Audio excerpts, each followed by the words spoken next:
Yo, so Angela Yee finally responds to DJ Envy, the back and forth they had about the words she had on the Tamron Hall show about the Breakfast Club and her being the only woman in the room. This is what she had to say. Now, in the room, I met the producer was a man, Eddie, who I really love. Eddie's a great producer. And I also was talking about our camera guy, Nick. You know, he was in the room filming.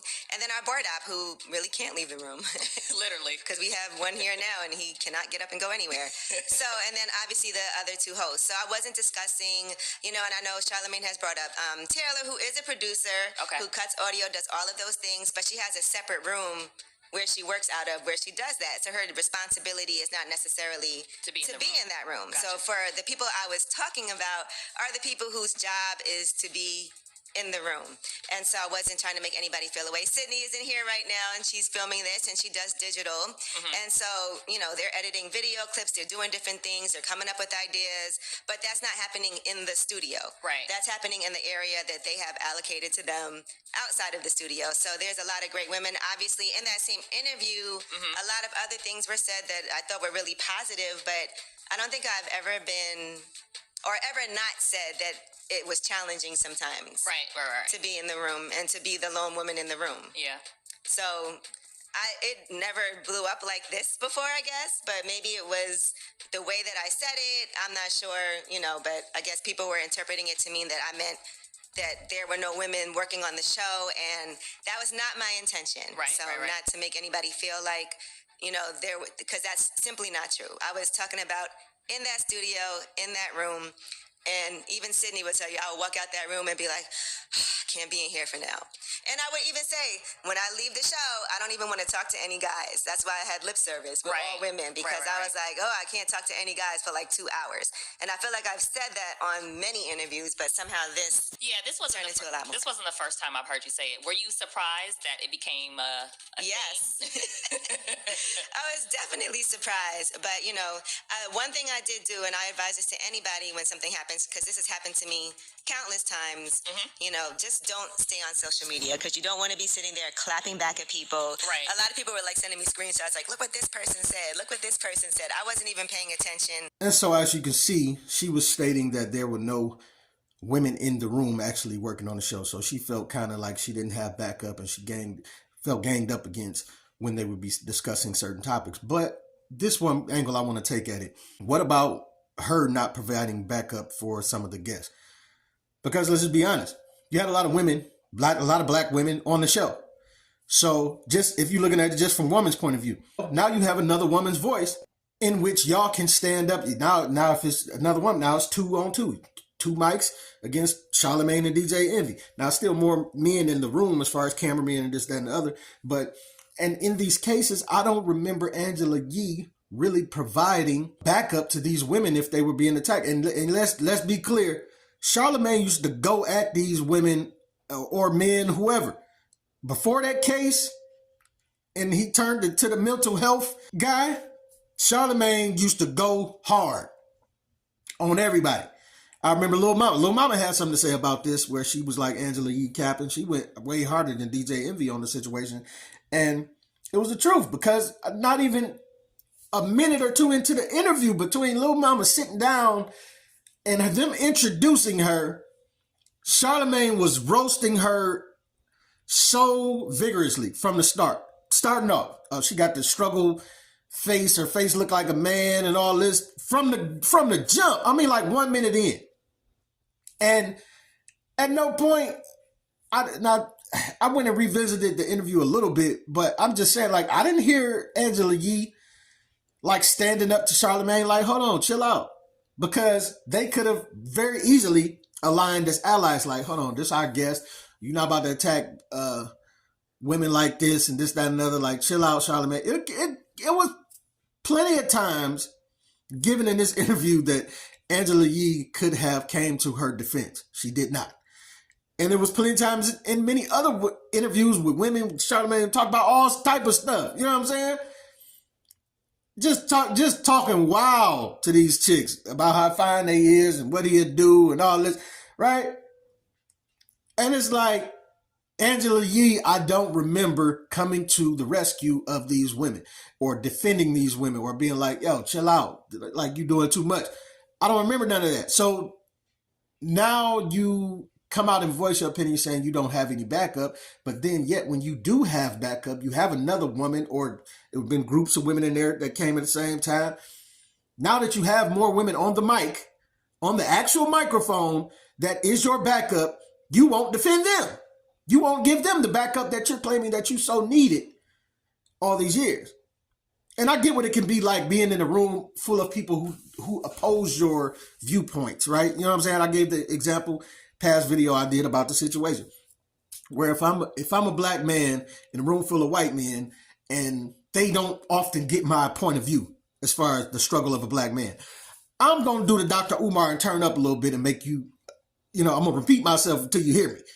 Like, so that you get it. And I know you're probably not going to get it, but you're going to understand, or this black man's point of view is going to be heard by the end of the end of the interview. You know what I'm saying? Or the end of the day, or whatever you want to say. You know what I'm saying? I don't really need backup too much to get my point across. I have a problem with doing too much when that happens. You know what I'm saying? But that's me responding to that type of situation. But if on that show, I was to get another black man that we were interviewing on that show, room full of white folks, and now I got another black man in here who understands the struggle, and we both, you know what I'm saying? So let's say the room turns and attacks him or her, black woman, black man, whatever, and they start attacking her. I'm gonna definitely defend and be like, yo, hold on. Y'all don't do that when you got the other white guests here. We ain't doing that today neither. You know what I'm saying? What do you mean? Because they could throw the little slick comments where, like, slick little racist stuff, just not full on. What do you mean? You know what I mean? Like, yeah, you know what I'm saying? That little comment you made, don't do that, bro. We ain't doing that today. You know what I'm saying? Be respectful. I don't want to have to get loose in here. You know what I'm saying? And it's just stuff like that where if you want backup, and then I'm pretty sure that person would also give me back up and be like, yeah, I'll be listening to the show. A lot of stuff he be saying be true, but y'all don't really get it because y'all don't see through the eyes of him. So I get it with the woman thing, and maybe you know what I'm saying? But I also know that if,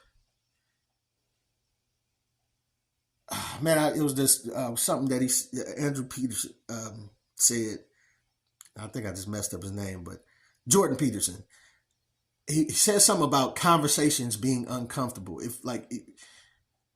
Because if we're already not in agreement, then any conversation that we have about things that are opposing viewpoints, it's going to be uncomfortable. It's not going to be a comfortable thing. So when we talk about it, that's going to be what it is. You know what I'm saying? So knowing that we talking about a topic, if you got men and women that think differently on the topic, then yeah, the conversation is going to be uncomfortable. So Angela Yee, I think you need to, you know that going into these conversations.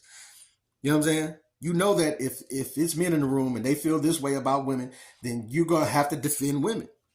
If you feel the opposite point of view of what the men are saying, because every woman doesn't think like this. Every woman doesn't have the feminist point of view and this, that, and the other. A lot of women see what men are talking about. You know what I'm saying? So you gotta have a conversation. You gotta have a conversation.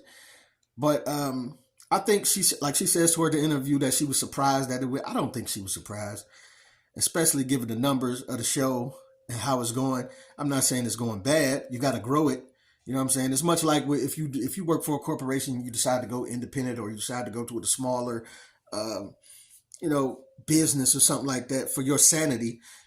Then, yeah, that might be the trade-off. You go smaller just for your sanity, but the numbers are going to be smaller. And I think she know the numbers are going to be smaller, but she got to grow it to try to get it bigger. But I think we all knew when she split, it was well wishes, it was all love, but we all knew that it wouldn't necessarily match up to the Breakfast Club, and maybe it will one day. But knowing that, I can't say that you didn't know that this would drum up any viral type of clips or clickbait or this, that, and another. You knew when Tamron Hall was steering you down that road of that questioning, even answering it, given that y'all have split up. Yeah, she said she spoke upon it many times before, but you were working there and y'all were still a team and this, that, and the other. It's different now that y'all have split and people always wondered why y'all split, that now you would answer this type of question.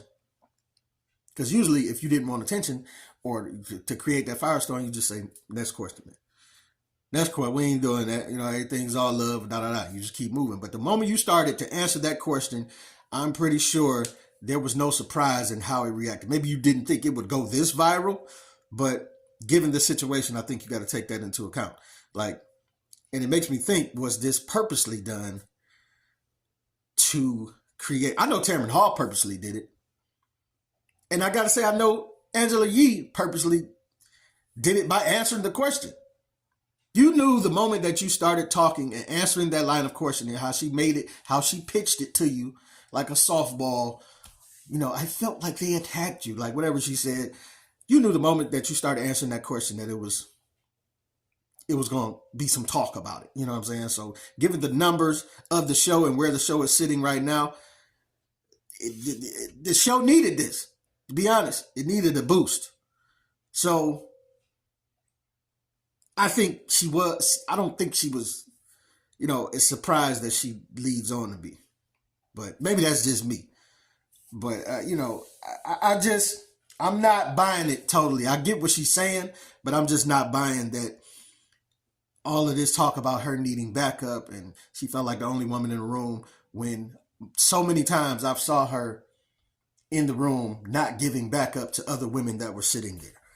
So what do you want me to do with that? You know what I'm saying? Now you leave and then it's like you're playing the victim. I don't know. But it's your boy P. Kemp. You tell me what you think, what you don't think. Put some in the comments for your boy.